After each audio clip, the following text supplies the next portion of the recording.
And one of the best way that I would like to transition right now is to bring you this incredible lady from the Malian community. It is an interview that we did earlier, and we wanted to understand. So, transitioning from the Eritrean community now going into the Malian community, but she works more not necessarily within the Malian community, but the black and African Canadian community. That is Fanta. Go ahead, Fanta. All right, Fanta, thank you for joining me this afternoon. Would like to welcome you to the Africanadian Resource Center and really appreciate you for joining us on a short notice, and welcome you again. Ask you one thing I want to ask you to begin this, Fanta, is tell the audience who you are and what you do in the community. All right, thank you very well, Likam. I really appreciate this introduction and then the invitation from your organization. And as you know, my name is Fanta, last name Ongweba, and originally I'm from Mali, and I'm working within African and Caribbean and Black community in Toronto toward HIV/AIDS. So the organization is Africans in Partnership Against AIDS, and that means we are doing HIV awareness within our African, Caribbean, and Black communities in Toronto. And also we do prevention by doing outreaches and also preparing and presenting activities, toward the prevention and the awareness around HIV/AIDS to our African Caribbean community, but mostly African communities living in Toronto, affected or infected by HIV/AIDS. That's work I do in the community. That is amazing. And how long have you been doing this work? And also, how long has your organization been active throughout the community here in Toronto?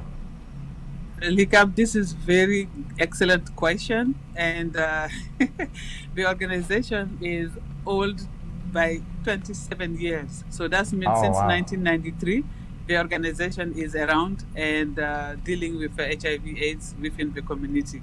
And I'm part of the founders of the organization, even though I wasn't that active at the beginning of the establishment of the organization, but the organization exists since 1993 and have been incorporated since March 1994. And I'm the executive director of the organization. Yes. Okay, incredible. So you do the work obviously with the HIV awareness, as you just explained, and helping people living with HIV. But also I noticed part of what you do is you help people who speak different languages. Tell us more about that. What kind of services are you providing? Because one of the things for the RCHC that we want to highlight through this Africanadian Resource Center is how can we communicate with our people, most of them who are new in Canada, who find it difficult to communicate either through French or English, but speak their mother tongue. Who are the individuals that you focus on? And do you maybe, do you have the capacity to maybe reach the entire African Canadian, or is that even a mission for your organization? So, since the establishment of African in Partnership Against AIDS, we focuses on language barrier, as we are African and immigrant. So when you come in a country where you are not originated, of course, you will encounter a lot of challenges. One of them is the language barrier. So by creating this organization, we, as a member of the Africa, we made sure we're gonna include the component of multiculturalism and multilingual issues our mandate. So at Upper here, we have variety of languages, and as you know, the continent is vast, and then even within one country, we have a lot of dialects. So, but what we did is to focus or maintain the main language that is being spoken in Toronto here, being multiculturalism place. So we made sure that in our staff team, we have staff who can speak one or two African languages in order to help our fellow sisters and brothers who will immigrate as refugees or as even a visitor that they need interpretation or they need orientation. So at APA here, our staff are multilingual staff that we have.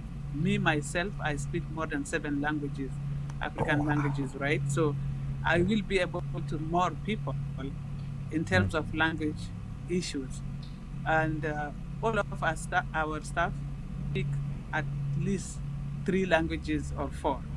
This is the minimum. So we made sure that we will cover that area because of immigration purposes and the service that we are delivering. As you mentioned, some people don't speak English, French. So if French-speaking person comes into our door, I will be able to help. If I'm not there, I have another staff, which is the community development coordinator that is bilingual, will be able to help. So we make sure that we have the resources, human resources, to help out. And people will not going to be frustrated saying or worried or fear of not having services in their own language that they can understand and they can speak well or comfortable speaking. So That this is what is, we do here at yeah. APA, and the service that you ask, we provide. We provide multiple services regarding people living with HIV/AIDS and then affected by HIV/AIDS. So families, men, women, children, youth. We have a department for that. We have outreach. We have activities that we organize throughout the year for them. And then, as you said, is COVID-19. Since COVID-19 started, people have been confined. Being isolated is not helpful for people living with HIV/AIDS. They were coming to have chat with people, having support group, doing activities and being with people. But with that difficult moment and then the pandemic moment, it's not easy to do that, and it's not even possible to do that.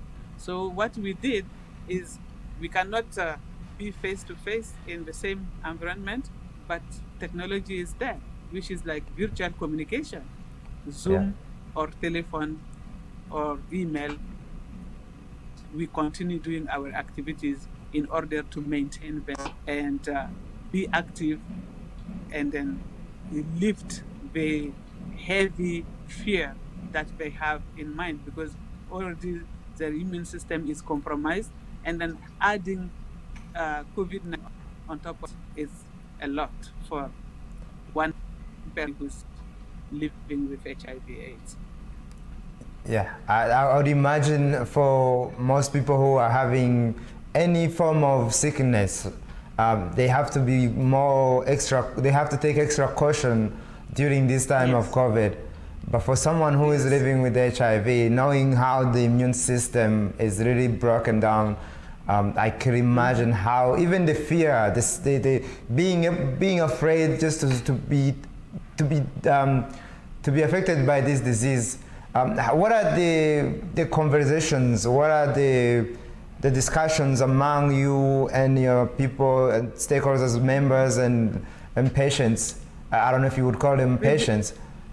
What are the conversations around this the COVID stigma? The conversation is like how to understand the stigma around any disease, not only COVID, any kind of disease, but the stigma is more HIV than even the COVID, right? So we talk about the stigma by doing virtual conversation, chatting, asking, how are you doing? How do you feel if you meet me on the street and then the person change?